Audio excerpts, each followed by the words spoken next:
तो hello friends, welcome to my channel जहां हम सीखेंगे कॉमर्स एक बहुत ही मजेदार और आसान तरीके से।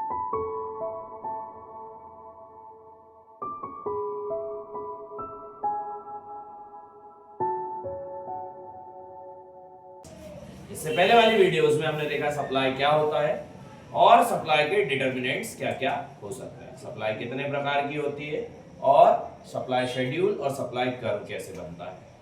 आज हम पढ़ने वाले हैं उससे आगे वाला टॉपिक जो कि है law of supply. Law of supply.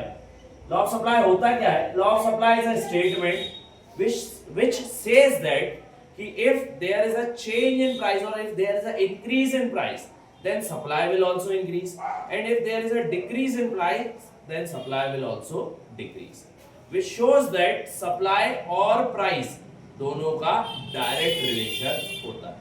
अगर एक बढ़ रही है तो दूसरी भी बढ़ेगी, एक कम हो रही है तो दूसरी भी कम होगी। ठीक है, ऐसा क्यों होता है? क्योंकि जो सेलर है वो ज्यादा से ज्यादा प्रॉफिट कमाना चाहता है चीजें बेचकर।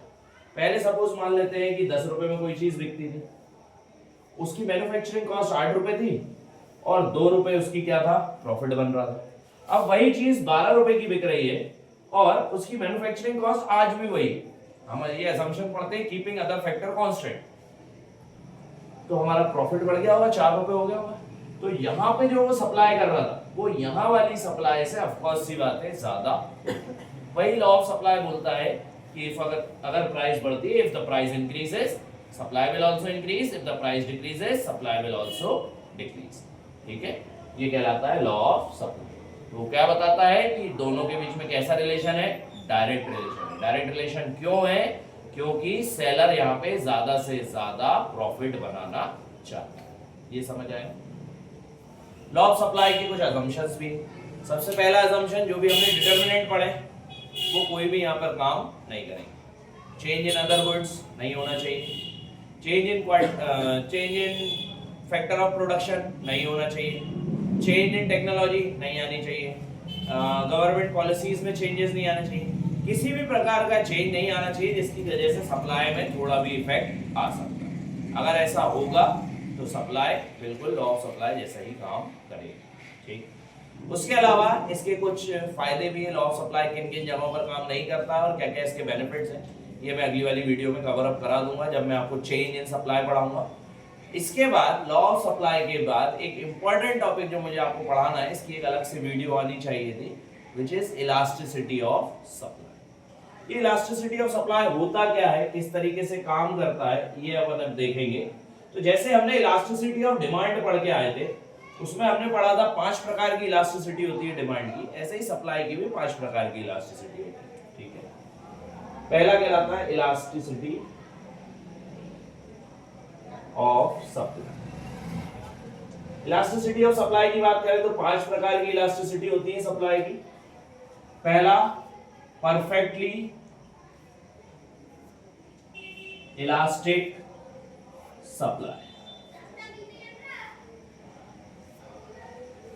परफेक्टली इलास्टिक सप्लाई ऐसी सप्लाई जहां पर परफेक्टली इलास्टिक सप्लाई उन गुड्स की सप्लाई होती है जहां पर सप्लाई जो है वो इनफाइनाइट है, अगर चेंज नहीं हो रहा है प्राइस में, और अगर थोड़ा सा भी प्राइस कम होता है तो सप्लाई ऑटोमेटिकली जीरो हो जाएगी।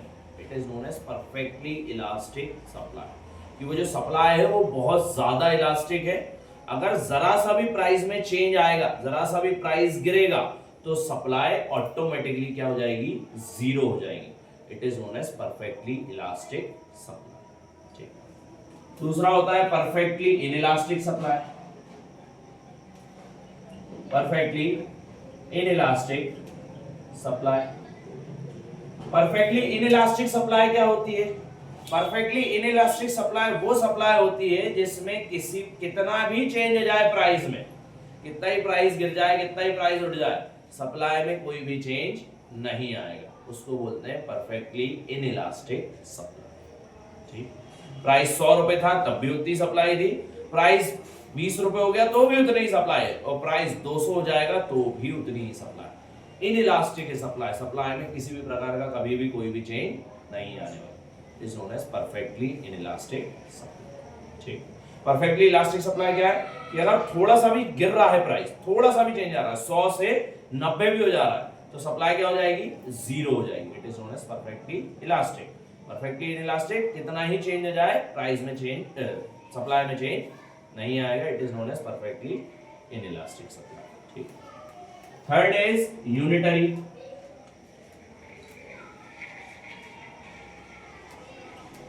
Unitary elastic supply. Unitary elastic supply क्या होता है, जितना परसेंटेज चेंज प्राइस में आ रहा है उतने ही परसेंटेज से सप्लाई भी चेंज हो रही है। सपोज प्राइस अगर 50% से बढ़ रहा है, 50% से प्राइस इंक्रीज हो रहा है, तो सप्लाई भी 50% से ही इंक्रीज होगी। सेम वाइस वर्सा, 50% से कम हो रहा है तो 50% से ही कम होगा। It is known as unitary elastic supply.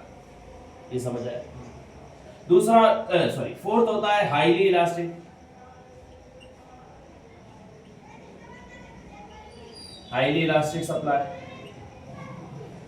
और लास्ट होता है low elastic supply. Highly elastic supply क्या होता है, जहां पर प्राइस थोड़ा सा चेंज हो रहा है लेकिन सप्लाई बहुत ज्यादा तेजी से उछल रही है, बहुत तेजी से चेंज हो रही है। It is known as highly elastic supply. कि परसेंटेज चेंज इन प्राइस जो है वो तो कम है, लेकिन परसेंटेज चेंज इन सप्लाई जो है वो बहुत ज्यादा है। ठीक है, कि भाई प्राइस जो है सर वो 20% से बढ़ रहा है, लेकिन सप्लाई जो है वो 80% से बढ़ रही है। It is known as highly elastic. और लो इलास्टिक सप्लाई जस्ट इसका उल्टा, कि प्राइस बहुत हाई परसेंटेज से चेंज हो रहा है, लेकिन सप्लाई जो है वो बहुत कम परसेंटेज से चेंज हो रही है। It is known as low elastic supply.